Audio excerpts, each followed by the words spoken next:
വളരെ actively ministry involve ആയിട്ടുള്ള ഒരു ഫാമിലിയാണ്. അപ്പോൾ എന്തുകൊണ്ട് ബൈബിൾ ക്വിസ് മത്സരത്തിൽ പങ്കെടുക്കാൻ ഒരു തോന്നൽ, ഒരു പ്രേരണ? കുഞ്ഞുനാൾ മുതലേ ബൈബിൾ പഠിക്കാനൊക്കെ ഇഷ്ടമായിരുന്നു. കുഞ്ഞിലെ ഞങ്ങളുടെ ഫാമിലി ബാക്ക്ഗ്രൗണ്ട് എന്ന് പറയുമ്പോൾ അമ്മച്ചന്മാരും എല്ലാവരും ഒക്കെ പാസ്റ്റേഴ്സ് ഒക്കെയാണ്, കുറച്ച് പേരൊക്കെ. വളർന്ന ചുറ്റുപാട് ഒരു ആത്മീയ അന്തരീക്ഷത്തിലായിരുന്നു.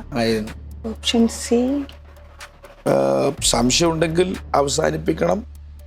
സംശയമുള്ള ഒരു ഘട്ടത്തിൽ വേണമെങ്കിൽ അവസാനിപ്പിക്കാം, അല്ലെങ്കിൽ മുൻപോട്ട് പോവുകയാണെങ്കിൽ സമ്മാനത്തുകയല്ല, മത്സരത്തിൽ പങ്കെടുക്കുന്നതാണ് ഏറ്റവും. ഒരുപാട് ആശയക്കുഴപ്പമാണെങ്കിൽ അവസാനിപ്പിക്കുന്നതായിരിക്കാം മികച്ചൊരു തീരുമാനം. ബി ആയിട്ട് മുന്നോട്ട് പോവാണോ? ബി ഞാൻ ലോക്ക് ചെയ്യട്ടെ. At Bethel Medical Mission Hospital, every surgery is more than medicine. It's a mission of healing led by faith and expertise. ആരോഗ്യമേഖലയിൽ ഒരു മികച്ച കരിയറാണോ നിങ്ങളുടെ ലക്ഷ്യം? പഠിക്കുവാൻ ആഗ്രഹിച്ചിട്ടും നിങ്ങൾക്ക് സാധിക്കുന്നില്ലേ? എങ്കിലിതാ നിങ്ങളെ സഹായിക്കുവാൻ Bethel medical mission hospital and ഹോസ്മൻ ഹോസ്പിറ്റൽ എഡ്യൂക്കേഷണൽ ഗ്രൂപ്പ് നിങ്ങൾക്കൊപ്പം. ബഥേൽ മെഡിക്കൽ മിഷൻ നിങ്ങൾക്കായി ഒരുക്കുന്ന കോഴ്സുകൾ: physiotherapy doctor course, BSc in nursing, MSc in nursing, PBBSc, GNM, BSc OTT anaesthesia +1, അതുപോലെ ഡിഗ്രി കോഴ്സുകൾ BBA, BCom, BCA എന്നിവയാണ്. ഒരു അധ്യയന വർഷം നഷ്ടപ്പെടാതിരിക്കാനുള്ള ഈ സുവർണാവസരം നിങ്ങൾ പാഴാക്കാതെ നിങ്ങളുടെ ലക്ഷ്യം നേടൂ. അതിനായി നിങ്ങൾ താഴെ പറയുന്ന നമ്പറിൽ ബന്ധപ്പെടുക: 8861517777. ഗുഡ് ന്യൂസ് പെന്തക്കോസ്റ്റിന്റെ മുഖശോഭ. ഓരോ ആഴ്ചയിലും ഗുഡ് ന്യൂസ് വാരിക, ഓരോ മിനിറ്റിലും ഓൺലൈൻ ഗുഡ് ന്യൂസ്, ഓരോ കാഴ്ചയിലും ഗുഡ് ന്യൂസ് ലൈവ്. വായിക്കുക, കാണുക, കേൾക്കുക. പെന്തക്കോസ്റ്റിന്റെ ചരിത്രം വിരൽ തുമ്പിൽ. Good news. വിവാഹം അത് മാന്യവും വിശുദ്ധവുമാണ്, ദൈവവുമായുള്ള ഉടമ്പടി. തക്ക തുണ ദൈവം തരുന്ന സമ്മാനം. അത് ഗുഡ് ന്യൂസിലൂടെ ആവട്ടെ. Online good news matrimony. കൂടുതൽ വിവരങ്ങൾക്ക് 9473727226 9400520909. Bethel Medical Mission Hospital and Educational Group, Bangalore. Bible Brains, powered by Good News Live. Bible ബ്രെയിൻസിന്റെ ഏറ്റവും പുതിയൊരു എപ്പിസോഡിലേക്ക് പ്രിയപ്പെട്ട പ്രേക്ഷകർക്ക് ഹാർദവമായ സ്വാഗതം. ബൈബിൾ വായിക്കാൻ പ്രേരിപ്പിക്കുന്ന, ബൈബിൾ വായിക്കാൻ സഹായിക്കുന്ന ഒരു പ്രോഗ്രാമാണെന്ന് നിങ്ങളുടെ നിരന്തര അഭിപ്രായത്തിന് നന്ദി പറയുകയാണ്. പക്ഷെ ഇപ്പോൾ നടക്കുന്ന ഈ മത്സരത്തിൽ പങ്കെടുക്കാൻ ബൈബിൾ വായിച്ചാൽ മാത്രം പോരാ, വളരെ ആഴത്തിൽ ബൈബിൾ വായിക്കുകയും ഓരോ വാചകങ്ങളും വാക്യങ്ങളും ഹൃദയസ്ഥമാക്കുകയും വേണം. അങ്ങനെ ഉള്ളവർക്ക് മാത്രം മത്സരിക്കാൻ കഴിയുന്ന രീതിയിലേക്ക് നമ്മുടെ പ്ലാറ്റ്ഫോം മാറിയിട്ടുണ്ട്. അപ്പോൾ അതീവ ശ്രദ്ധയോടെ ബൈബിൾ വായിക്കുക, ഓരോ കാര്യവും വളരെ കൃത്യമായി മനസ്സിലാക്കുക. അതിനായിട്ട് ദൈവം നിങ്ങളെ സഹായിക്കട്ടെ. നമ്മുടെ ഈ എപ്പിസോഡിലെ മത്സരാർത്ഥിയെ നമുക്ക് പരിചയപ്പെടാം. ബൈബിൾ ബ്രെയിൻസിന്റെ ഈ എപ്പിസോഡിലേക്ക് സ്വാഗതം. പേര് പറയുക, എവിടെ നിന്നാണ് വരുന്നത്, സ്വയം ഒന്ന് പരിചയപ്പെടുത്താവോ? എന്റെ പേര് ഷീജ രാജൻ. ഞാൻ വരുന്നത് ഇപ്പൊ വരുന്ന ഏനാത്ത് നിന്നാണ്. ഏനാത്ത്. പിന്നെ എന്റെ സ്വന്തം സ്ഥലം തിരുവനന്തപുരമാണ്. തിരുവനന്തപുരം എവിടെ? തിരുവനന്തപുരം പിന്നെ ചെറിയകണ്ണി എന്ന് പറയും. അരുവിക്കര ചെറിയ കണ്ണിയില്ല. വീട്ടിൽ ആരൊക്കെയുണ്ട്? വീട്ടില് ഇപ്പം ഹസ്ബൻഡ് ഉണ്ട്, മോനുണ്ട്. മോളെ കല്യാണം കഴിഞ്ഞു. നമ്മള് ഡൽഹിയില് നേഴ്സായിട്ട് വർക്ക് ചെയ്യുന്നു. മിനിസ്ട്രിയിൽ എന്തെങ്കിലും പങ്കെടുക്കുന്നുണ്ടോ? മോനുണ്ട്. മോൻ എക്സോൾട്ട് മിനിസ്ട്രി എന്ന് പറഞ്ഞിട്ട് അടൂര്. ഒരു ജിബിൻ പാസ്റ്ററിന്റെ ഇതിൽ നേതൃത്വത്തിൽ നടക്കുന്ന ഒരു എക്സോൾട്ട് മിനിസ്ട്രി, അതിൽ വർക്ക് ചെയ്യുന്നുണ്ട്. പിന്നെ തിമോത്തിയിൽ വർക്ക് ചെയ്യുന്നുണ്ട്. കുഞ്ഞുങ്ങളുടെ ഇടയിൽ പ്രവർത്തിക്കുന്നു. മോന്റെ പേര് ബ്ലസ്സൻ എന്നാണ്. ഓക്കെ. വളരെ ആക്റ്റീവ്ലി മിനിസ്ട്രി ഇൻവോൾവ് ആയിട്ടുള്ള ഒരു ഫാമിലിയാണ്. അപ്പൊ എന്തുകൊണ്ട് ബൈബിൾ ക്വിസ് മത്സരത്തിൽ പങ്കെടുക്കാൻ ഒരു തോന്നൽ, ഒരു പ്രേരണ? കുഞ്ഞുനാൾ മുതലേ ബൈബിൾ പഠിക്കാനൊക്കെ ഇഷ്ടമായിരുന്നു. കുഞ്ഞിലെ ഞങ്ങളുടെ ഫാമിലി ബാക്ക്ഗ്രൗണ്ട് എന്ന് പറയുമ്പോൾ അമ്മച്ചന്മാരും എല്ലാരും ഒക്കെ പാസ്റ്റേഴ്സ് ഒക്കെയാണ്, കുറച്ച് പേരൊക്കെ. അപ്പം അപ്പച്ചനൊക്കെ ഭയങ്കര ആത്മീയമായിട്ടൊക്കെ നല്ല രീതിയിൽ മുന്നോട്ട് പോയ ആളാണ്, എൻ്റെ അമ്മയുടെ അപ്പനൊക്കെ. അപ്പൊ അത് മുഖാന്തരം വളർന്ന ചുറ്റുപാട് ഒരു ആത്മീയ അന്തരീക്ഷത്തിലായിരുന്നു. പിന്നെ ഞങ്ങൾ ഇപ്പൊ ആയിരിക്കുന്ന സഭ അതിനകത്ത് തട്ടാരുപടി ചർച്ച് ഓഫ് ഗോഡ്, അവിടെയും ഞങ്ങൾക്ക് നല്ല രീതിയിലുള്ള ഇത് ആത്മീയ ബൈബിള് പഠിക്കാനുള്ള ഒരു സാഹചര്യമാണ് ഇതുവരെ ഉണ്ടായിക്കൊണ്ടിരിക്കുന്നത്. അപ്പൊ അതൊക്കെ ഞങ്ങൾക്ക് ഭയങ്കര ഒരു പ്രയോജനപ്പെട്ടിട്ടുണ്ട്. ഓക്കെ, അപ്പൊ നമ്മുടെ മത്സരത്തിന്റെ രീതികൾ ഒന്ന് പുതുക്കിയിട്ടുണ്ട്. അപ്പം അത് നിങ്ങൾക്ക് മുന്നറിവുള്ളതാണ്. എങ്കിൽ കൂടെ ശ്രദ്ധിക്കുക, 15 ചോദ്യങ്ങളാണ്. മുൻപ് 12 ചോദ്യങ്ങളാണ്, ഇപ്പോൾ 15 ചോദ്യങ്ങളാണ് നമുക്കുള്ളത്. ആദ്യത്തെ റൗണ്ടിൽ 6 ചോദ്യങ്ങൾ. 6 ചോദ്യം അവസാനിച്ച് കൃത്യമായ ഉത്തരം നൽകിയാൽ 1000 രൂപയുടെ സേഫ് സോൺ. രണ്ടാമത്തെ റൗണ്ടിൽ നിങ്ങൾക്ക് പുതിയ നിയമമോ പഴയ നിയമമോ തിരഞ്ഞെടുക്കാം. ആ റൗണ്ടിൽ 4 ചോദ്യങ്ങളാണ്. അതിൽ പുതിയ നിയമമാണ് തിരഞ്ഞെടുക്കുന്നതെങ്കിൽ അടുത്ത റൗണ്ടിൽ കടക്കുമ്പോൾ പഴയ നിയമത്തിൽ നിന്നായിരിക്കും ചോദ്യങ്ങൾ. ആ റൗണ്ട്, രണ്ടാമത്തെ റൗണ്ട് അവസാനിപ്പിച്ചാൽ 3000 രൂപയുടെ സേഫ് സോണിൽ എത്തുന്നു. മൂന്നാമത്തെ റൗണ്ട് അവസാനിക്കുമ്പോൾ 7000 രൂപയുടെ സേഫ് സോണിൽ, ഒടുവിൽ 10000 രൂപയുടെ ബമ്പർ ചോദ്യമാണുള്ളത്. മനസ്സിലായല്ലോ? സംശയമൊന്നുമില്ല. ആദ്യത്തെ റൗണ്ടിൽ 6 ചോദ്യങ്ങളുണ്ട്. വളരെ ശ്രദ്ധയോടെ ഉത്തരം പറയുക, ഓപ്ഷൻസ് ശ്രദ്ധിക്കുക. നമ്മൾ പുസ്തകം കൃത്യമായി 5 പുസ്തകം തന്നിട്ടുള്ളത് കൊണ്ട് വളരെ ഷാർപ്പായിട്ടുള്ള ചോദ്യങ്ങളായിരിക്കും. തിരുവെഴുത്ത് പറയുന്ന പോലെ ഇരുവായ്ത്തലയുള്ള വാൾ പോലെയുള്ള ചോദ്യങ്ങളാണ് ഇനി വരുന്നത്. ചോദ്യങ്ങൾ നിസ്സാരമല്ല, വളരെ ഗൗരവത്തോടെ കാണുക. കർത്താവ് സഹായിക്കട്ടെ. മുമ്പിലേക്ക് പോകാം, ഗെയിം സ്റ്റാർട്ട് ചെയ്യാം. ഓക്കെ, ഒന്നാമത്തെ റൗണ്ടിലെ ആദ്യത്തെ ചോദ്യം: എങ്ങനെയാണ് ഭിക്ഷ കൊടുക്കേണ്ടത്? ഓപ്ഷൻ എ രഹസ്യത്തിൽ, ഓപ്ഷൻ ബി സന്തോഷത്തോടെ, ഓപ്ഷൻ സി സ്നേഹത്തിൽ, ഓപ്ഷൻ ഡി മനസ്സോടെ. എങ്ങനെയാണ് ഭിക്ഷ കൊടുക്കേണ്ടത്? യേശു മത്തായി സുവിശേഷത്തിൽ ഗിരിപ്രഭാഷണത്തിൽ പറഞ്ഞിരിക്കുന്ന എങ്ങനെ ഉപവസിക്കണം, എങ്ങനെ പ്രാർത്ഥിക്കണം, എങ്ങനെ ഭിക്ഷ കൊടുക്കണം എന്ന് യേശു പറഞ്ഞിട്ടുണ്ട്. ആ ഭാഗത്ത് പറഞ്ഞിട്ടുള്ള കാര്യമാണ്. ഭിക്ഷ കൊടുക്കുമ്പോൾ എങ്ങനെയാണ് അത് കൊടുക്കേണ്ടത്? നിങ്ങൾ ദാനം ചെയ്യുമ്പോൾ ഓപ്ഷൻ എ രഹസ്യത്തിൽ. ഓപ്ഷൻ എ രഹസ്യത്തിൽ എന്ന ഉത്തരം ഉറപ്പിക്കുകയാണ്. അതും നമ്മൾ ഈ ദിവസങ്ങളിലൊക്കെ സോഷ്യൽ മീഡിയയിൽ കാണുന്ന പ്രധാനപ്പെട്ട ഒരു പ്രതിഭാസം, പ്രത്യേകിച്ച് പ്രളയകാലത്ത്, ചൂരൽമല അപകടത്തിന്റെ കാലത്തൊക്കെ നമ്മൾ എന്തെങ്കിലും ചെയ്യുമ്പോൾ അത് ആളുകൾ സോഷ്യൽ മീഡിയയിൽ പ്രസിദ്ധീകരിച്ചാണ് സഹായങ്ങളൊക്കെ ചെയ്യും. പക്ഷെ ബൈബിൾ അഭിപ്രായപ്പെടുന്നത് ആർക്കെങ്കിലും എന്തെങ്കിലും ചെയ്യുന്നുണ്ടെങ്കിൽ അത് രഹസ്യത്തിലായിരിക്കണം. എന്നിട്ട് യേശു പറയുന്നത് വലങ്കൈ ചെയ്യുന്നത് ഇടങ്കൈ അറിയാൻ പാടില്ല. അപ്പൊ നമ്മൾ ചെയ്യുന്നുണ്ടെങ്കിൽ അത് ഞാൻ ചെയ്തു എന്ന് കാണിക്കാൻ വേണ്ടിയിട്ടല്ല, ദൈവം അറിയട്ടെ, വാങ്ങുന്നവൻ അറിയട്ടെ. തന്നെയല്ല അത് മറ്റൊരാളുടെ ആത്മാഭിമാനത്തെ ചോദ്യം ചെയ്യുന്നതാണ് നമ്മൾ അങ്ങനെ പബ്ലിഷ് ചെയ്തൊരു സഹായം ചെയ്യുമ്പോൾ. അപ്പോൾ വളരെ കൃത്യമായ ഉപദേശമാണ് അതിൽ നമുക്കുള്ളത്. നമുക്ക് പരിശോധിക്കാം. ഓപ്ഷൻ എ രഹസ്യത്തിൽ എന്നുത്തരം ശരിയാണോ? രഹസ്യത്തിൽ എന്നുത്തരം വളരെ ശരിയാണ്. ആദ്യത്തെ റൗണ്ടിലെ അടുത്ത ചോദ്യത്തിലേക്ക് നമ്മൾ പോകും. അപ്പോൾ വളരെ ശ്രദ്ധയോടെ വേണം ഉത്തരം നൽകാൻ. ആദ്യത്തെ റൗണ്ടിലെ രണ്ടാമത്തെ ചോദ്യം: ശേഖേം സ്നേഹിച്ചത് ആരെ? Option A സില്ല, option B Deena, option C ആദ, ഓപ്ഷൻ ഡി കെതൂറ. ഇതിൽ ആരെയാണ് ശേഖേം സ്നേഹിച്ചത്? ആലോചിച്ച് ഉത്തരം പറഞ്ഞാൽ മതി. ഇവരെയൊക്കെ ആരാണെന്ന് അറിയാമോ ചിന്തിക്കുക. ആദയും സില്ലയും ഒരു ഗ്രൂപ്പിൽ വരുന്നതാണ്. കെതൂറ ആരാണ്, ദീന ആരാണെന്ന് ചിന്തിച്ചാൽ ആ ഉത്തരം കിട്ടും. ഓക്കെ, ഏതാണ്? Option B. ഓപ്ഷൻ ബി ദീന എന്ന ഉത്തരം ഉറപ്പിക്കുകയാണ്. ഷേഖേം. അവര് ഷേഖേം ഒരു സ്ഥലത്തിന്റെ പേര് കൂടിയാണ്. ആ സ്ഥലത്ത് ജീവിച്ചൊരു മനുഷ്യനാണ് ഷേഖേം. യാക്കോബിന്റെ പുത്രിയാണ് സ്നേഹിച്ചത്. നമുക്ക് നോക്കാം. ഓപ്ഷൻ ബി ദീന എന്ന ഉത്തരം ശരിയാണോ? ആ ഉത്തരവും ശരിയാണ്. ആദ്യത്തെ റൗണ്ടിൽ വളരെ ജയകരമായിട്ട് മുൻപോട്ട് പോകുന്നുണ്ട്. ഇങ്ങനെ തന്നെ മുമ്പോട്ട് പോകട്ടെ. സമയമെടുത്ത് ടൈമർ ശ്രദ്ധിക്കുക. സമയമെടുത്ത് ഉത്തരം പറഞ്ഞാൽ മതി. എപ്പോഴാളൊന്നും വേണ്ട. ടെൻഷനുണ്ടോ? ഇല്ല, ചെറുതായിട്ട്. ഓക്കെ, ശ്രദ്ധിക്കാം. ആദ്യത്തെ റൗണ്ടിലെ മൂന്നാമത്തെ ചോദ്യം: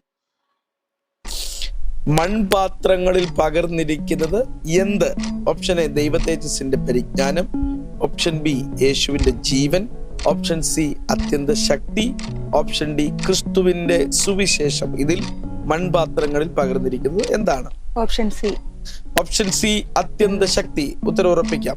ഉറപ്പാണല്ലോ, സംശയമില്ല. ഏറ്റവും കൂടുതൽ പ്രഭാഷണങ്ങൾ ശ്രദ്ധിച്ചിട്ടുള്ളൊരു വാക്യമായിരിക്കും അല്ലെ? ഓക്കെ, ഓപ്ഷൻ സി അത്യന്ത ശക്തി എന്ന ഉത്തരം, ആ ഉത്തരം ശരിയാണ്. മൺപാത്രങ്ങളിലാണ്, അത്യന്ത ശക്തിയാണ് പകർന്നിരിക്കുന്നത്, നിക്ഷേപമാണ്.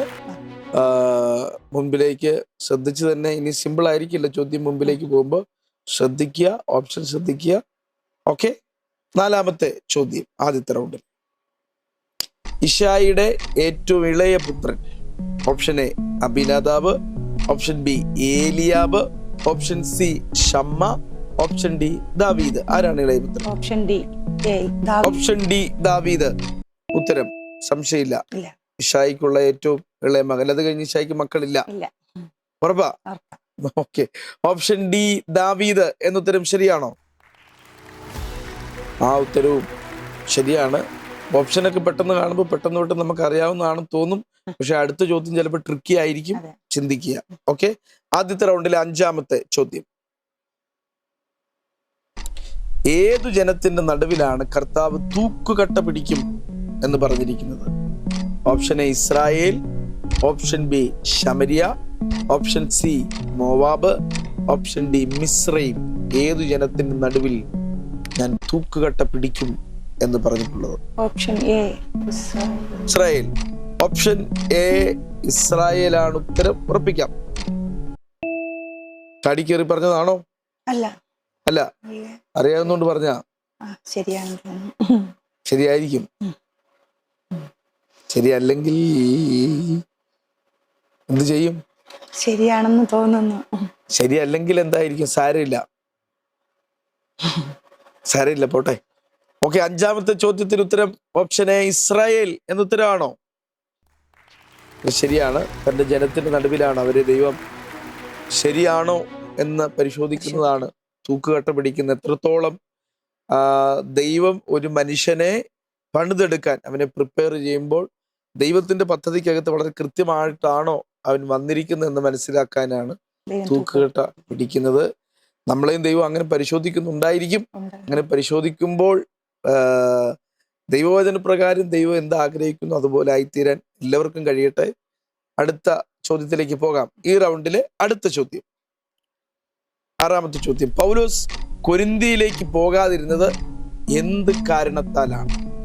ഓപ്ഷൻ എ സഭയെ ബഹുമാനിച്ചതിനാൽ, ഓപ്ഷൻ ബി സഭയെ സ്നേഹിച്ചതിനാൽ, ഓപ്ഷൻ സി സഭയെ ആദരിച്ചതിനാൽ, ഓപ്ഷൻ ഡി സഭയെ ഉപദ്രവിച്ചവനായിരുന്നതിനാൽ.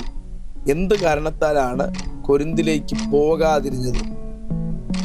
ഞാൻ നിങ്ങളെ അത്രേ കൊരിന്തിലേക്ക് വരാതിരുന്നത് അതേതാ? ബഹുമാനിച്ചിട്ടത്രേ, സ്നേഹിച്ചിട്ടത്രേ, ആദരിച്ചിട്ടത്രേ, ഉപദ്രവിച്ചത് കൊണ്ടത്രേ എന്നൊക്കെ ആണ്. അതിൽ ഏതായിരിക്കാം എന്നൊന്ന് ഇരുത്തി ചിന്തിക്കാം. അവരോടൊരു പ്രത്യേക കാര്യം ഉള്ളതിനാലാണ്. ഓപ്ഷൻ സ്നേഹം നിമിത്തമായിരിക്കോ? സ്നേഹം നിമിത്തമാണെങ്കിൽ നമ്മൾ ഓടിപ്പോകണം ഏത് പ്രതിസന്ധിയുടെ നടുവിൽ. ആലോചിക്കാം. ഏതായിരിക്കാം? ഉപദ്രവിച്ചത് കൊണ്ട് പോകാതിരുന്നിട്ടില്ല, എല്ലാ സഭയിലും പോയിട്ടുണ്ട്. പിന്നെ സ്നേഹമാണെങ്കിൽ ഉറപ്പായിട്ടും പോയേനെ. അപ്പൊ പോകാതിരുന്നതിന്റെ കാരണം എന്തായിരിക്കാം? പോകാതിരുന്നത് ബഹുമാനമാണോ ആദരവാണോ? ബഹുമാനമാണോ ആദരവാണോ? Option C. Option C. Okay, option C. സഭയെ ആദരിച്ചിട്ടത്രേ ഞാൻ പോകാതിരുന്നു. ഓക്കെ, ഓപ്ഷൻ ബി നമുക്ക് സി നമുക്ക് ഉറപ്പിക്കാം. സഭയെ ആദരിച്ചത് കൊണ്ടാണ്. അപ്പൊ ചിലയിടത്ത് നിന്ന് പോകാതിരിക്കുന്നത് അവരെ ആദരിക്കുന്നതുകൊണ്ടാണ് പോകാതിരിക്കുക. കാരണം നമ്മൾ പോയാൽ അവർക്ക് ബുദ്ധിമുട്ടാകും. അങ്ങനെയുള്ള സാഹചര്യങ്ങൾ, അവരോടുള്ള ബഹുമാനവും ആദരവും ഒക്കെ സമാനാർത്ഥമാണ്. അതുകൊണ്ടാണ് വളരെ ചിന്തിക്കുക. ബൈബിളിൽ ഏത് വാക്കാണോ കൊടുത്തിരിക്കുന്നത് ആ വാക്കാണ് നമുക്ക് വേണ്ടത്. നിങ്ങളും പ്രേക്ഷകരും അടുത്ത മത്സരാർത്ഥികളൊക്കെ ചിന്തിച്ചോണം. ബൈബിൾ ഏത് വാക്ക് പറഞ്ഞോ ആ വാക്കാണ് നമുക്ക് വേണ്ടത്. നമുക്ക് നോക്കാം. 6ാമത്തെ ചോദ്യത്തിന് ഉത്തരം ഓപ്ഷൻ സി. സഭയെ ആദരിച്ചിട്ടാണോ പൗലോസ് പോകാതിരുന്നത്? യെസ്, സഭയെ ആദരിച്ചത് കൊണ്ടാണ് പൗലോസ് പോകാതിരുന്നത്. അപ്പം ഇനിയിപ്പോ ഒരു ശ്വാസമൊക്കെ എടുക്കാം. ആദ്യത്തെ റൗണ്ട് കടന്നുപോയി. ഇനി മുമ്പോട്ട് പോകുമ്പോൾ കഠിനമാണ്. ചിന്തിക്കുക. ഭയങ്കര ടെൻഷൻ ഇരിക്കുന്ന ഒരാളെ പോലെ എനിക്ക് തോന്നുക. എന്നോട് ഒരിടത്ത് എന്ന് പറഞ്ഞ് പാസ്റ്ററെ കാണുന്ന എനിക്ക് പേടി. എന്നെ കാണുമ്പോൾ ഒരു പേടി ഉണ്ടാവും, കുഴപ്പമില്ല. ഞാൻ അത്രയ്ക്ക് ഭീകരനാണോ? അല്ല അല്ലല്ലോ അല്ലേ? അപ്പൊ ഞാൻ അത്യാവശ്യം സഹായമൊക്കെ ചെയ്യുന്ന ആളാണ്, ഉദാരമനസ്കതയുള്ള ഒരാളാണ്. അപ്പൊ മുമ്പിലേക്ക് പോകാം. അടുത്ത റൗണ്ടിലേക്ക് പോകുമ്പോൾ 2 ഓപ്ഷൻ നമ്മുടെ മുമ്പിലുണ്ട്. പഴയ നിയമമോ പുതിയ നിയമമോ? രണ്ടാമത്തെ റൗണ്ട് ഏതാണ്? പഴയ നിയമം. ഓക്കെ, പഴയ നിയമത്തിൽ നിന്നുള്ള ചോദ്യങ്ങളാണ് തിരഞ്ഞെടുക്കുന്നത്. ഓക്കെ, നമുക്ക് കടന്നു പോകാം. പഴയ നിയമത്തിൽ നിന്നുള്ള രണ്ടാമത്തെ റൗണ്ടിലെ ആദ്യത്തെ ചോദ്യം. ദാവീദിന്റെ അടുക്കൽ ഏഫോദ് കൊണ്ടുവന്ന പുരോഹിതൻ ആര്? അവർക്കുള്ള പുരോഹിത വസ്ത്രമാണ്. Option A Ahimelech, option B Abiathar, option C Zadok, option D Eli. ഇതിൽ ആരാണ് ഏഫോദ് കൊണ്ടുവന്ന പുരോഹിതൻ? 4 പുരോഹിതന്മാരാണ്. 4 പുരോഹിതന്മാർ, പക്ഷേ 4 സമയങ്ങളിലെ പുരോഹിതന്മാരാണ്. അതിൽ ദാവീദിന്റെ സമയത്തുണ്ടാകാൻ സാധ്യതയുള്ള പുരോഹിതൻ ആരായിരിക്കാം?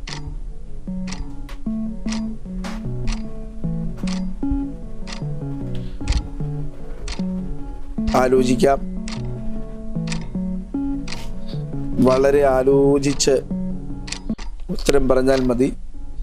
ദാവീദിന്റെ ഭാര്യമാരുടെ പേരൊക്കെ അറിയാമെങ്കിൽ ഏകദേശം ഒരു ഉത്തരം കണ്ടെത്താം. ദാവീദിന്റെ ഭാര്യമാരുടെ പേരും ഒക്കെ ആയിട്ട് സമാനമായി വരുന്ന പേരുകളൊക്കെ ഇതിലുണ്ട്. ഓപ്ഷൻ നോക്കാം, ഒന്നുകൂടെ ചിന്തിക്കാം. ദാവീദിന്റെ ഭാര്യമാരുടെ പേരൊക്കെ അറിയാമോ? ഇനിയുണ്ട്. മറ്റൊരാളുടെ ഭാര്യ ദാവീദ് ഭാര്യയായിട്ട് എടുത്തിരുന്നു. അങ്ങനെ വരുമ്പോ ഓപ്ഷൻ ബി ഉറപ്പിക്കാം. ഓപ്ഷൻ ബി അബ്യാദാർ എന്ന പേര്. അപ്പൊ ദാവീദിന്റെ ഭാര്യ ആരായിരുന്നു? അബീഗയിൽ അല്ലേ? അബീഗയിൽ. ഓക്കെ, അത് നാബോത്തിന്റെ ഭാര്യയായിരുന്നു അബീഗയിൽ. നമുക്ക് നോക്കാം. ഓപ്ഷൻ ബി അബ്യാദാർ എന്ന ഉത്തരം ശരിയാണോ? അബ്യാദാർ എന്ന ഉത്തരം ശരിയാണ്. 1500 രൂപ സമ്മാന തുകയിൽ എത്തിയിട്ടുണ്ട്. ഇനി മുമ്പോട്ട് പോകുമ്പോൾ എനിക്കൊരു ഉത്തരം അറിയില്ല എന്ന് തോന്നുകയാണെങ്കിൽ അവിടെ അവസാനിപ്പിച്ചാൽ, ഇപ്പൊ ഏത് സമ്മാന തുകയിലാണോ അവസാനിച്ചത് ആ സമ്മാന തുകയായിട്ട് പോകുക. ഇനി ഉത്തരം തെറ്റിയാൽ നമ്മൾ ഏത് സേഫ് സോണിലാണോ കഴിഞ്ഞ റൗണ്ടിൽ അവസാനിച്ചത് ആ സേഫ് സോണിലെ സമ്മാന തുകയായിരിക്കും നമുക്ക് കിട്ടുന്നത്. അപ്പം ഉചിതമായ തീരുമാനം ഇനി എടുക്കുക. ഓക്കെ, ശ്രദ്ധിച്ചുത്തരം പറയാൻ ശ്രമിക്കുക. ഓക്കെ, രണ്ടാമത്തെ റൗണ്ടിലെ രണ്ടാമത്തെ ചോദ്യം. ഇവരിൽ ലേയുടെ പുത്രൻ അല്ലാത്തത് ആരാണ്? Option A Shimayon, option B Zebulun, option C യഹൂദ, ഓപ്ഷൻ ഡി നഫ്താലി. ഇവയിൽ ആരാണ് ലേയുടെ പുത്രൻ അല്ലാത്തത്? യാക്കോബിന് ആദ്യം മക്കളെ പ്രസവിച്ചത് ലേയാണ്. ആദ്യത്തെ മക്കളാണ് ലേയുടെ മക്കൾ. ഇതിലൊരാൾ ലേയുടെ പുത്രൻ അല്ല. അതാരാണ്? Option D Naphtali. ഉത്തരം ഉറപ്പിക്കാം, സംശയമില്ലല്ലോ. ആദ്യത്തെ പുത്രന്മാരാണ് ഷിമിയോൻ, സെബുലൂൺ, യഹൂദ തുടങ്ങിയ ആളുകൾ, ലേവി തുടങ്ങിയ ആളുകൾ. റാഹേലിന്റെ പുത്രന്മാര് പ്രത്യേകിച്ച് 2 പേരും, ബെന്യാമീനും യോസെഫും. അപ്പൊ അതല്ലാത്തത് ആരാണ്? നഫ്താലി ആയിരിക്കാൻ സാധ്യതയുണ്ട്. ഓക്കെ, ഓപ്ഷൻ ഡി നഫ്താലി എന്ന ഉത്തരം ശരിയാണോ? നഫ്താലി എന്ന ഉത്തരവും ശരിയാണ്. ഒരു സമ്മാന തുകയിലെത്തി. അപ്പൊ ഇനി ശ്രദ്ധിക്കുക, അടുത്തറിയില്ലെങ്കിൽ നമുക്ക് ഒരു പക്ഷെ അത് മത്സരാർത്ഥിയുടെ യഥോചിതമായ തീരുമാനം എടുക്കാനുള്ള പൂർണ്ണ സ്വാതന്ത്ര്യമുണ്ട്. അവസാനിപ്പിക്കുകയോ ഉത്തരം പറയുകയോ മുമ്പോട്ട് പോവുകയോ. പക്ഷെ തെറ്റിപ്പോയാൽ 1000 രൂപ എന്ന സമ്മാന തുകയിലേക്ക് മടങ്ങി പോകേണ്ടി വരും. ഓക്കെ, ഈ റൗണ്ടിലെ മൂന്നാമത്തെ ചോദ്യം. താഴെ പറയുന്നവയിൽ ദാവീദിനെ കുറിച്ചുള്ള വർണ്ണനകളിൽ ഉൾപ്പെടാത്തത് ഏത്? ഓപ്ഷൻ എ പവിഴ നിറമുള്ളവനും സുനേത്രനും, ഓപ്ഷൻ ബി യൗവനവും കോമളത്വവും ഉള്ളവൻ, ഓപ്ഷൻ സി പരാക്രമശാലിയും യോദ്ധാവും, ഓപ്ഷൻ ഡി വാക്ചാതുര്യമുള്ളവൻ. ഇവയിൽ ഒന്ന് ദാവീദിനെ കുറിച്ച് ഇല്ലാത്തതാണ് പറഞ്ഞിരിക്കുന്നത്. ബൈബിളിൽ പറഞ്ഞിട്ടില്ല. ദാവീദിന് ചിലപ്പോൾ ഈ ക്വാളിറ്റി കാണുമായിരിക്കും, ബൈബിളിൽ പറഞ്ഞിട്ടില്ല. Option C. സംശയം ഉണ്ടെങ്കിൽ അവസാനിപ്പിക്കണം, അല്ലെങ്കിൽ ഒരു ഉത്തരം പറഞ്ഞ സമ്മാനം നഷ്ടപ്പെടുത്തരുത്. സംശയം ഉണ്ടെങ്കിൽ നമുക്ക് ക്വിറ്റ് ചെയ്യാൻ ഒരു ഓപ്ഷൻ ഉണ്ട്. നല്ലൊരു സമ്മാന തുകയിലാണ്. ഓപ്ഷൻ സിയും ഡിയും ഡൗട്ട് ഉണ്ട്. ഓപ്ഷൻ സിയും ബിയും ബി സംശയമുണ്ട്. ആലോചിക്കാം. സംശയമുള്ള ഒരു ഘട്ടത്തിൽ വേണമെങ്കിൽ അവസാനിപ്പിക്കാം, അല്ലെങ്കിൽ മുൻപോട്ട് പോവുകയാണെങ്കിൽ സമ്മാന തുക സമ്മാനത്തുകയല്ല, മത്സരത്തിൽ പങ്കെടുക്കുന്നതാണ് ഏറ്റവും വലുത്. തീരുമാനിക്കാം. Option D. ബി ഉറപ്പിക്കാൻ പരിശ്രമിക്കുകയാണ്. ഡി അല്ലേ? ഡി വാക്ചാതുര്യം. ഏതെങ്കിലും ഒരു ഉത്തരം ഉറപ്പിച്ച് പറയാം. അല്ലെങ്കിൽ സംശയം ഉണ്ടെങ്കിൽ വേണമെങ്കിൽ ക്വിറ്റ് ചെയ്യാം, അല്ലെങ്കിൽ മുന്നോട്ട് പോകാം. Option D. ബി. ഏതാ സംശയമുള്ള ഓപ്ഷൻ? ബിയും സിയും. സിയും ഡിയും ആണ്. സിയും ഡിയും ആണ്. ഒരുപാട് ആശയക്കുഴപ്പമാണെങ്കിൽ അവസാനിപ്പിക്കുന്നതായിരിക്കാം മികച്ചൊരു തീരുമാനം. Option B. ബി ആയിട്ട് മുന്നോട്ട് പോവാണോ? ബി ഞാൻ ലോക്ക് ചെയ്യട്ടെ. നമ്മൾ 1000 രൂപ ആയിരിക്കും ചിലപ്പോൾ സമ്മാനത്തുക. അത് വിഷയമല്ല, വിഷയമല്ല. ഓക്കെ, ധൈര്യമായിട്ടൊരു തീരുമാനം എടുക്കുകയാണ്. ഓപ്ഷൻ ബി, യൗവനവും കോമളത്വവും ഉള്ളവൻ ദാവീദ്. അത് ലോക്ക് ചെയ്യാണ്.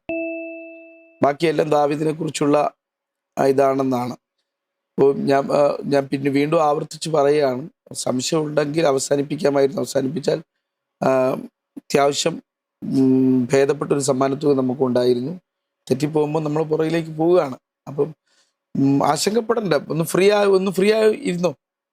ഉണ്ടോ? ശ്രദ്ധിക്കുക, ഫ്രീ ആയിരുന്നു, പേടിക്കണ്ട. അപ്പോൾ നമ്മൾ ഒരു മത്സരത്തിൽ ദൈവം തന്ന കഴിവിനും നമുക്ക് ഉള്ള ഏകാഗ്രത, ഓർമ്മശക്തി ഉപയോഗിച്ച് എനിക്ക് തോന്നുന്നു നമ്മളൊരു പേപ്പറിൽ എഴുതുന്ന പോലെ അല്ല ഒരു പെട്ടെന്ന് അഭിമുഖമായിട്ടൊരു മത്സരത്തിൽ പങ്കെടുക്കുന്നത്. 1-2 മിനിറ്റിൽ താഴെ സമയത്ത് നമ്മൾ ഉത്തരം പറയണം. അപ്പം അത് വളരെ ബുദ്ധിമുട്ടുള്ളൊരു കാര്യമാണ്. ഒരുപക്ഷെ എല്ലാവർക്കും പെട്ടെന്ന് സ്പോണ്ടേനിയസ് ആയിട്ട് ആൻസർ വരണമെന്നില്ല. പക്ഷെ ആൻറ്റിയുടെ പരിശ്രമം വളരെ നല്ലതാണ്. അതുകൊണ്ട് തെറ്റിപ്പോയാലും ബുദ്ധിമുട്ടേണ്ട കാര്യമില്ല കേട്ടോ. ഓക്കെ ആണോ?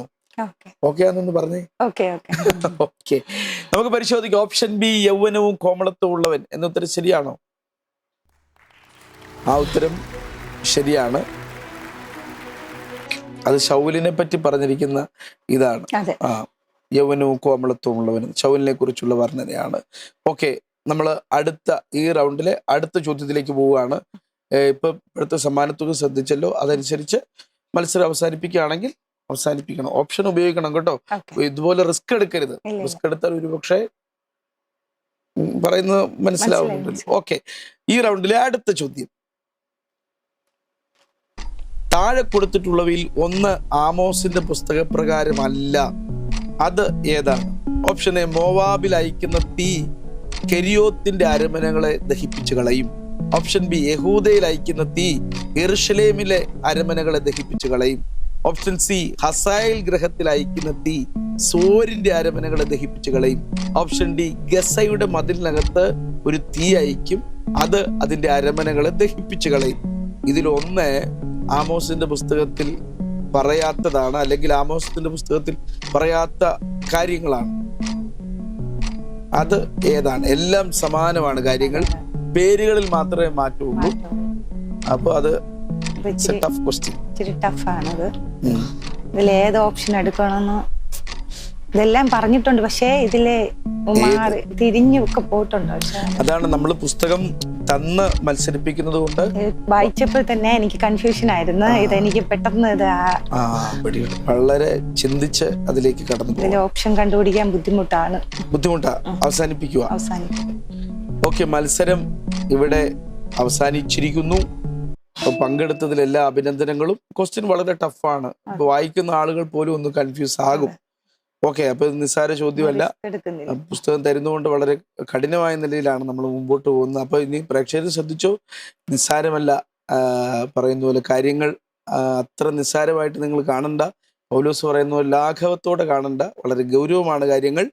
നമുക്ക് നോക്കാം. എങ്കിലും ഒരു ഉത്തരം തിരഞ്ഞെടുക്കുക ആയിരുന്നെങ്കിൽ ഒന്ന് കറക്കി കുത്തി നോക്കി.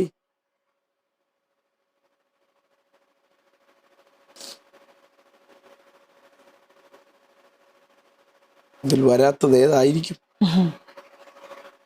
Option B.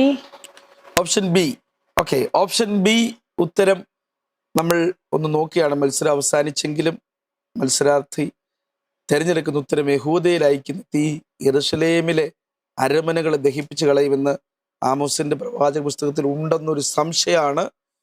നമ്മൾ ആ ഉത്തരം പരിശോധിക്കുകയാണ്. ഓപ്ഷൻ ബി എന്ന ഉത്തരം ശരിയാണോ? ഓപ്ഷൻ ബി എന്ന ഉത്തരം തെറ്റാണ്. ഹസായേൽ ഗ്രഹത്തിൽ അയക്കുന്ന തീ. അതൊരുപക്ഷെ വായിക്കുമ്പം ഈ ഹസായേൽ ഗ്രഹത്തെക്കുറിച്ചൊക്കെ പറഞ്ഞിരിക്കുന്ന 2 രാജാക്കന്മാരുടെ പുസ്തകമൊക്കെ ആയിട്ട് ബന്ധപ്പെട്ടാണ് ഈ കാര്യങ്ങൾ പറഞ്ഞിരിക്കുന്നത്. അപ്പം ഓരോ പുസ്തകത്തിൽ പറഞ്ഞിരിക്കുന്ന പേരുകൾ, വ്യക്തികൾ, സോര് അത് മറ്റൊരു രാജ്യമാണ്. അങ്ങനെയൊക്കെ ചിന്തിക്കുമ്പോൾ അതിനെക്കുറിച്ച് പുതിയ നിയമത്തിലാണ് ഏറ്റവും കൂടുതൽ സോരിനെ കുറിച്ചൊക്കെ പ്രയോഗങ്ങളുള്ളത്. അങ്ങനെയുള്ള കാര്യങ്ങളൊക്കെ ചിന്തിക്കുമ്പോൾ നമുക്ക് ആ ഉത്തരത്തിലേക്ക് എത്താൻ പറ്റും. ഓരോ ഉത്തരവും ചിന്തിച്ചാൽ. ഏതായാലും ഇവിടെ വരെ വന്നു, ഇത്രയും നല്ല രീതിയിൽ മത്സരിച്ചു. വളരെ ടഫാണ് ചോദ്യങ്ങൾ. ഓരോ ചോദ്യവും അഭിമുഖീകരിക്കുമ്പോൾ അങ്ങനെയാണ്. ഇനിയും ഞാൻ പറയുന്നത്, ഇനിയും ജീവിതത്തിൽ ഒരുപാട് ചോദ്യങ്ങളുടെ മുമ്പിൽ നല്ല ഉറപ്പോടെ നിൽക്കാൻ പറ്റട്ടെ. എല്ലാത്തിനും അതിജീവിക്കട്ടെ. ഇനി ഒരുപാട് ബൈബിൾ ക്വിസ് മത്സരങ്ങൾ പങ്കെടുക്കാൻ പറ്റട്ടെ. എന്തു തോന്നുന്നു പ്രോഗ്രാം നമ്മുടെ ചാനലിൽ കാണുന്നതിൽ ഇവർ വന്ന് പങ്കെടുത്തപ്പോൾ ഉള്ള ഒരു അനുഭവം എന്താണ്? പങ്കെടുത്തപ്പോൾ നല്ലൊരു വ്യത്യസ്തമായ ഒരു അനുഭവമാണ്. ഞാൻ ഇതുവരെ ഇങ്ങനെ പങ്കെടുത്തിട്ടില്ല, ആദ്യമായിട്ടാണ്. അല്ലാതെ ഞങ്ങള് അല്ലാത്ത കോമ്പറ്റീഷനൊക്കെ പങ്കെടുത്തിട്ടുണ്ട്, അത്രേ ഉള്ളൂ. ഏതായാലും ദൈവം സഹായിക്കട്ടെ. ഇനി മുമ്പിലേക്ക് ഒരുപാട് കാര്യങ്ങൾ ദൈവരാജ്യത്തിനകത്ത് ചെയ്യാൻ കഴിയട്ടെ. മക്കളെയൊക്കെ ദൈവം അനുഗ്രഹിക്കട്ടെ. ഇനിയും ബൈബിൾ വായിക്കാനും ഇനിയൊക്കെ മത്സരിക്കാൻ ദൈവം അവസരം തരട്ടെ എന്ന് പ്രാർത്ഥിച്ച് ആശംസിക്കുന്നു. ബൈബിൾ ബ്രെയിൻസിന്റെ എല്ലാ പ്രേക്ഷകരോടും വളരെ കൃത്യമായി ബൈബിൾ വായിക്കുക, മനസ്സിലാക്കുക. ഇനി മുതൽ നിങ്ങൾ മത്സരത്തിൽ പങ്കെടുക്കുന്നെങ്കിൽ വളരെ ആഴത്തിൽ വചനം വായിക്കുക, ഗ്രഹിക്കുക. അപ്പോൾ മറ്റൊരു എപ്പിസോഡിൽ മറ്റൊരു മത്സരാർത്ഥിയുമായി കാണുന്നതുവരെ goodbye. At Bethel Medical Mission Hospital, every surgery is more than medicine. It's a mission of healing led by faith and expertise. ആരോഗ്യമേഖലയിൽ ഒരു മികച്ച കരിയറാണോ നിങ്ങളുടെ ലക്ഷ്യം? പഠിക്കുവാൻ ആഗ്രഹിച്ചിട്ടും നിങ്ങൾക്ക് സാധിക്കുന്നില്ലേ? എങ്കിലിതാ നിങ്ങളെ സഹായിക്കുവാൻ Bethel medical mission hospital and ഹോസ്മൻ ഹോസ്പിറ്റൽ എഡ്യൂക്കേഷണൽ ഗ്രൂപ്പ് നിങ്ങൾക്കൊപ്പം. ബദേൽ മെഡിക്കൽ മിഷൻ നിങ്ങൾക്കായി ഒരുക്കുന്ന കോഴ്സുകൾ: physiotherapy doctor course, BSc in nursing, MSc in nursing, PBBSc, GNM, BSc OTT anaesthesia +1, അതുപോലെ ഡിഗ്രി കോഴ്സുകൾ BBA, BCom, BCA എന്നിവയാണ്. ഒരു അധ്യയന വർഷം നഷ്ടപ്പെടാതിരിക്കാനുള്ള ഈ സുവർണ അവസരം നിങ്ങൾ പാഴാക്കാതെ നിങ്ങളുടെ ലക്ഷ്യം നേടൂ. അതിനായി നിങ്ങൾ താഴെ പറയുന്ന നമ്പറിൽ ബന്ധപ്പെടുക: 8861517777. ഗുഡ് ന്യൂസ് പെന്തക്കോസ്റ്റിന്റെ മുഖശോഭ. ഓരോ ആഴ്ചയിലും ഗുഡ് ന്യൂസ് വാരിക, ഓരോ മിനിറ്റിലും ഓൺലൈൻ ഗുഡ് ന്യൂസ്, ഓരോ കാഴ്ചയിലും ഗുഡ് ന്യൂസ് ലൈവ്. വായിക്കുക, കാണുക, കേൾക്കുക. പെന്തക്കോസ്റ്റിന്റെ ചരിത്രം വിരൽത്തുമ്പിൽ. Good news. വിവാഹം അത് മാന്യവും വിശുദ്ധവുമാണ്, ദൈവവുമായുള്ള ഉടമ്പടി. തക്ക തുണ ദൈവം തരുന്ന സമ്മാനം. അത് ഗുഡ് ന്യൂസിലൂടെ ആവട്ടെ. Online good news matrimony. കൂടുതൽ വിവരങ്ങൾക്ക് 9473727226 94005209. Bethel Medical Mission Hospital and Educational Group, Bangalore. Bible Brains. Powered by Good News Live.